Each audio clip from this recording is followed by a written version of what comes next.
Hello everybody, my name is Jon Landaw. Today is June 15th, 2011, and I'm speaking to you from a retreat cabin in the redwood forests of Vajrapani Institute, located just outside of Boulder Creek in Northern California.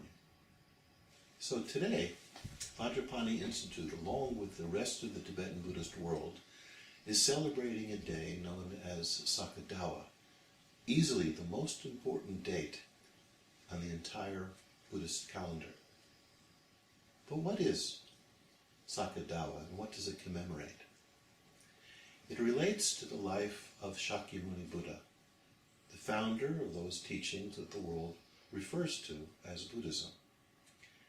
Specifically, it refers to three events in his life: his birth, his demonstration of enlightenment, and his passing. To get a sense of how significant this day is, imagine if Christmas and Easter were celebrated on the same day. This gives an idea of how significant to the followers of the Buddha this day of Sakadawa is. In fact, this day is of such significance that it is said that the positive energy that we generate on this day, commemorating these events, is strengthened thousands, if not millions of times. But Sakadawa, often simply called Enlightenment Day, does not simply celebrate events that took place 25 centuries ago in the past.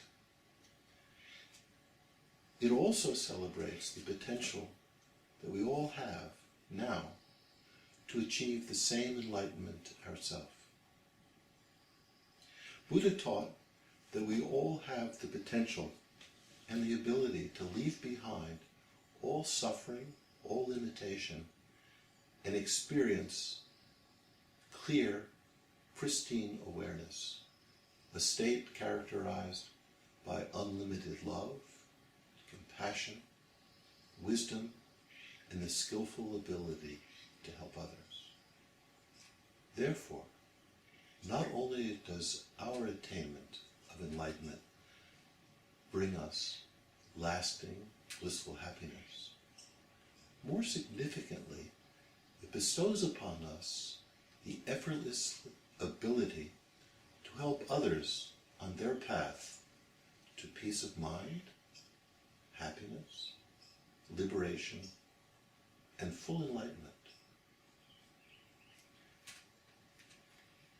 As His Holiness the Dalai Lama has said, we're all members of one large family.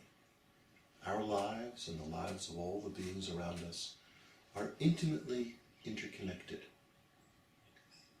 Therefore, our own attainment of spiritual awakening is considered the best way of repaying the infinite kindness we've received from all other beings.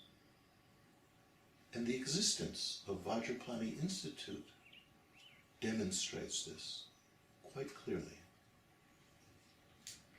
Since its inception years ago, Vajrapani has provided spiritual seekers, not only from the Buddhist tradition, but other traditions as well, with a unique situation in which to further and deepen their spiritual practice. But it wasn't always like this. When Lama Yeshe, the founder of Vajrapani Institute, first came to this area, it was nothing but a redwood forest. But through the coordinated work of many beings, this retreat facility came into existence. As Lama Yeshe himself said when he first came to this area, build the pond and the fish will come. So many people have been responsible for building this pond, this oasis, this place of refuge in the middle of a redwood forest where people from so many different traditions can come and engage in those spiritual practices which bring about a deep, heartfelt transformation of the essential nature of their being. Without such facilities, spiritual progress is pretty much an unfulfilled promise. There are many places in the world where we can go and study, for example, if we're interested in Buddhism. There are places we can go and study Buddhist philosophy, for example. But it's rare to find a place where we can take this level of study and integrate it deeply within our own being. It is said in the teachings that to incorporate the teachings so it informs our deep being and brings about this transformation, 3 successive levels of wisdom have to be cultivated. First, we have to simply be exposed to the teachings through hearing, through reading, and the like. This is sometimes referred to as the wisdom of hearing.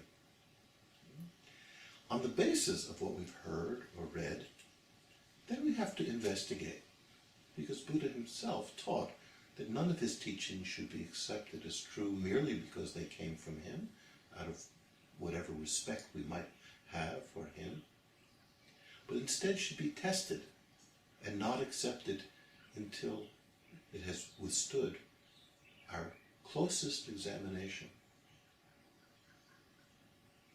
But even that, though significant, is not the final wisdom. That wisdom of contemplation has to be augmented, supplemented by the wisdom of meditation. To apply the wisdom of meditation in this sense, we need a proper surrounding, quiet, lacking interferences, having the support of others, the inspiration of our teachers, and all the other facilities that allow us to make a very concerted effort to apply the teachings that we've heard and studied to our own inner psychology, to the way our mind actually functions.